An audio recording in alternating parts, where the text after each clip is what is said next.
یہاں سے فوجیں چلیں گی، سیاہ علم برآمد ہوں گے اور کوئی طاقت انہیں روک نہ سکے گی، ان کا منہ پھیر نہ سکے گی، یہاں تک کہ وہ ایلیا حضور کے زمانے میں یروشلم کا نام تھا، یہاں تک کہ ایلیا میں جا کر نصب ہو جائیں گے۔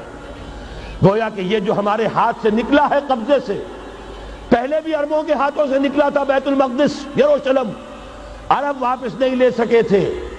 کرد خون صلاح الدین ایوبی اس نے واپس لیا، عربوں میں دم نہیں رہا تھا، عیاشیوں کی وجہ سے کھوکھلے ہو چکے تھے۔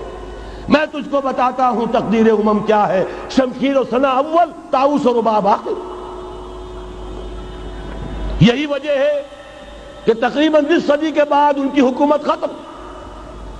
آشمارا حق بود گر خون بارد بر زمین، بر زوال ملک مستعصم امیر المومنی۔ یہ ہوا کہ نہیں ہوا؟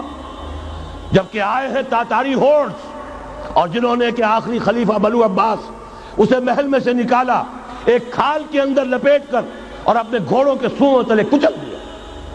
عرب معزول کر دیے گئے تھے، لیکن اب دوبارہ عربوں کو جب سہارا ملا ہے، لیکن اب بھی انہوں نے کہیں اسلام قائم نہیں کیا۔ کوئی روس کا غلام رہا، کوئی امریکہ کا غلام رہا، کسی نے اس کا ساتھ دیا، کسی نے اس کا ساتھ دیا۔ تہذیب ہے تو مغربی، تمدن ہے تو مغربی، وضع میں تم ہو نصارہ تو تمدن میں ہنود۔ یہ مسلمان ہیں جنہیں دیکھ کے شرمائے یہود۔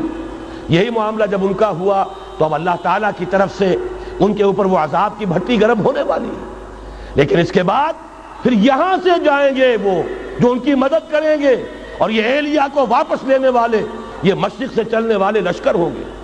یہ اسی علاقے میں جب انقلاب آ جائے گا، یہ علاقہ خراسان اور پاکستان، جب یہاں نظام خلافت قائم ہوگا، یہاں سے اسلام کی توسیع ہوگی، اور یہاں سے جانب مشرق ہند اور جانب مغرب یہ جو یہودیوں کا سیلاب آ رہا ہے، ان دونوں کا مقابلہ کرنے کے لیے انشاءاللہ العزیز، ورنہ یہ اصابتان جو ہے ایک حدیث میں جمع کرنے کی کوئی اور حکمت ہو نہیں سکتی، ورنہ تو ہندوستان پہ کئی لشکر آئے ہیں۔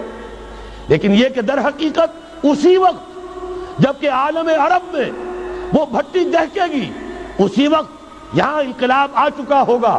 ایک طرف یہاں سے مدد کے لیے لشکر جائیں گے کہ جو مسلمان عرب جو ہیں ان کی مدد کریں گے، حضرت مہدی کے جھنڈے تلے لڑیں گے، حضرت مہدی کی حکومت کو مستحکم کریں گے، یؤتون للمہدی۔ دوسری طرف وہ ہندوستان کی طرف پیش قدمی کریں گے، اور یہیں سے جیسے اس وقت سیلاب نکلا تھا جزیرہ نما عرب سے، ایک داہنی طرف ایک بائیں طرف، ایران، افغانستان، ترکستان، ادھر مصر، لیبیا، الجزائر، مراکش، موریطانیہ، اسی طریقے سے انشاءاللہ اسی علاقے سے اس کا آغاز ہوگا اور بات آگے بڑھے گی۔ تو غرض اصل حاصل کیا ہے؟ یہ ہونا ہے، پچھلے آثار ثابت کر رہے ہیں کہ ہونا ہے، حضور کی احادیث بتا رہی ہے کہ یہی سے ہونا ہے۔ ہوا صرف یہ ہے ہم بھٹک گئے، ہمیں اپنی منزل یاد نہ رہی۔ میں تو بہرحال ان لوگوں میں سے ہوں جنہوں نے نعرے لگائے تھے پاکستان کا مطلب کیا، لا الہ الا اللہ۔ میں سن 46 میں یہاں حبیبیہ ہال میں قائد اعظم نے مسلم اسٹوڈنٹ فیڈریشن کے جس اجلاس کو خطاب کیا تھا، ضلع حصار سے جو 2 ڈیلیگیٹ آئے تھے ان میں سے ایک میں تھا۔ میں نے بہرحال اس تحریک میں بھی حصہ لیا ہے، ایک ننھے کارکن کی حیثیت سے لیا ہے، پھر حالات کو بدلتے اپنے آنکھوں سے دیکھا ہے۔ ہم کہاں سے کہاں جا پہنچے ہیں۔ ضرورت صرف اس بات کی ہے کہ آج ہمارا حال یہ ہے، ہماری قیادت، ہماری سیاست ان لوگوں کے ہاتھ میں ہے کہ وہ فریب خوردہ شاہی کے پلاح و کرگسوں میں اسے کیا خبر کہ کیا ہے، تب وہ تاب جاویدانہ، ان کی تہذیب مغربی، ان کی ذہنیت مغربی، ان کی وضاقتہ مغربی، ان کا تمدن مغربی، ان کی سوچ مغربی، ان کے سارے اطوار مغربی۔